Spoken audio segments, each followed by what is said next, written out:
My name is Ethan Miller. I live in the United States of America, in a quiet and peaceful city called Madison, Wisconsin. This story is about one ordinary day in my life. It did not look special from the outside, but inside it changed the way. I saw myself and my life in America. The alarm clock rang at 6 a.m. The sound was sharp and loud in the silent room. Ethan opened his eyes slowly and looked at the ceiling. The room was dim, and the winter light outside was still weak. Snow covered the trees, the cars, and the sidewalks. Winter in Wisconsin was long and cold, and mornings were especially quiet. He sat up on the bed, rubbed his eyes, and took a deep breath. "Let's go," he whispered to himself. Ethan lived alone in a small one-bedroom apartment near downtown Madison. The apartment was not new or fancy, but it was clean, warm, and affordable. For Ethan, that was enough.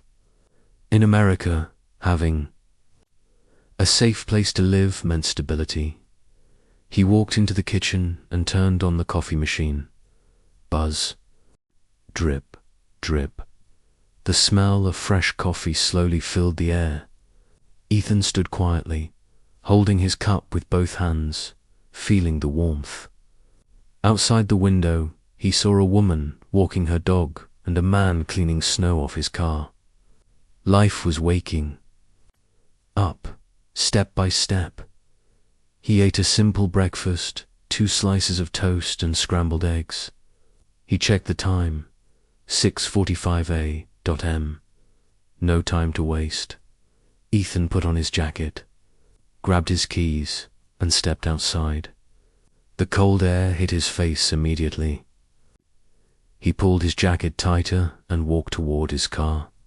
His car was a blue Ford Focus.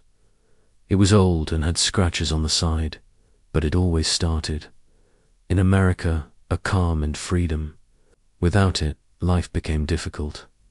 He started the engine and turned on the radio. "Good morning, Madison," the radio host said. "Today will be cold, but sunny." Ethan smiled. That voice made him feel connected. Even though he lived alone, he did not feel completely alone. The drive to work took about 25 minutes. Ethan worked at a packaging factory on the edge of the city. The roads were wide and clean. Traffic lights worked perfectly. Drivers followed the rules. In America, rules mattered. Stop green meant go. Ethan liked that. It made life clear and predictable. He parked his car and walked into the factory. The building was large and noisy. Machines moved non-stop and forklifts carried heavy loads. "Morning, Ethan," his co-worker Mark said. "Morning," Ethan replied. People at work were polite but not too friendly. Everyone respected personal space. That was normal in America. Work started at 7:30 a.m. sharp. Ethan put on his safety gloves and helmet. His job was simple but physically hard. He scanned labels, lifted boxes, and stacked pallets. Over and over again. Beep, lift, move, beep, beep, beep, beep, beep, lift, beep, beep. After a few hours, his hands felt sore and his legs felt heavy.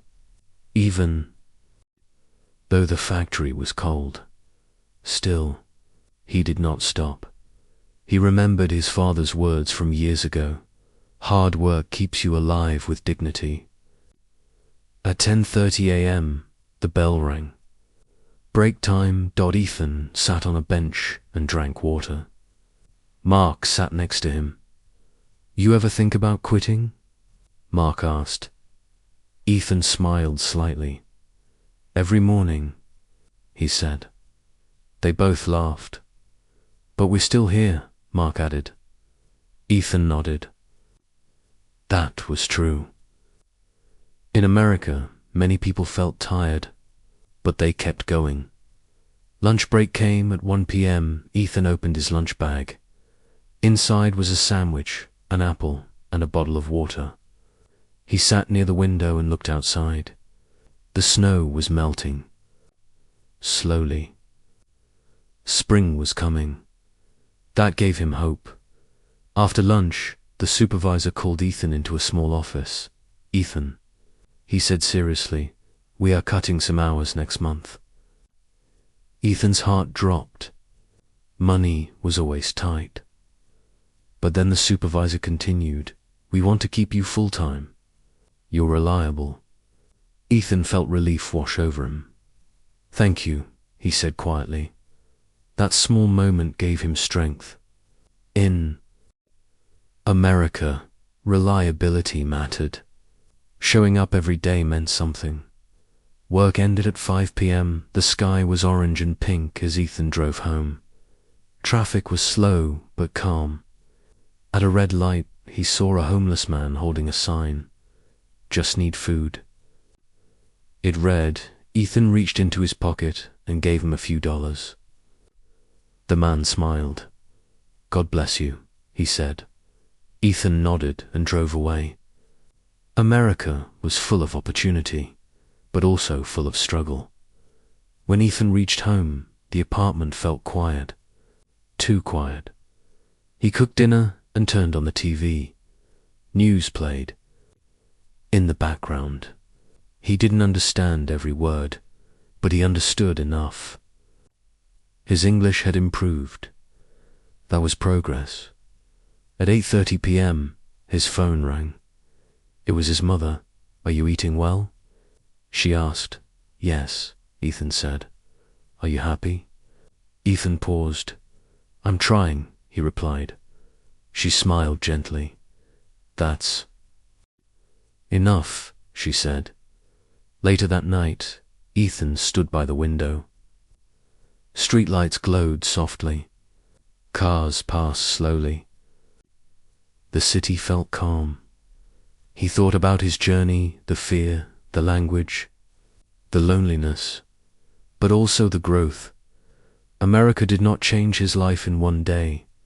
It changed him slowly, through routine, through struggle, through patience. Ethan turned off. The lights then lay down on his bed. Tomorrow would be another early morning, another drive, another shift. But now, he understood something important.